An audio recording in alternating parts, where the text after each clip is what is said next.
আজকের এই আলাপচরিতায় আমরা দেখছি রহস্যময়ী কবচ গল্পের দ্বিতীয় ভাগটা। এটা একটা ব্যক্তিগত অভিজ্ঞতা, মানে কেউ একজন লিখে পাঠিয়েছেন আমাদের। আমরা চেষ্টা করব গল্পটা যেমন আছে ঠিক সেভাবেই আপনাদের সামনে তুলে ধরতে। এর ভেতরের ঘটনাগুলো একটু পরপর সাজিয়ে দেখা যাক। তো গল্পটা মোড় নিচ্ছে এক নাতনির অদ্ভুত স্বপ্ন দিয়ে। আচ্ছা, শুরু করা যাক। হ্যাঁ, ঠিক।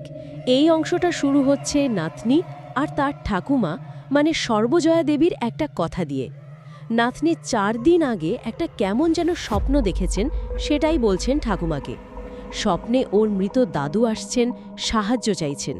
আর এই স্বপ্ন, তার সাথে দাদুর অল্প বয়সের ছবি আঁকার একটা ইচ্ছে, এই দুটো মিলেই ঠাকুমাকে একদম পেছনে নিয়ে যায় বহু বছর আগের স্মৃতিতে।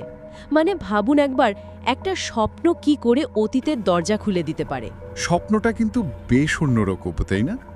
নাতনি দেখছেন যে তার দাদু যিনি মারা গেছেন তিনি একটা গর্তে আটকা, আর মুক্তির জন্য বলছেন তার অল্প বয়সের ছবি আঁকতে।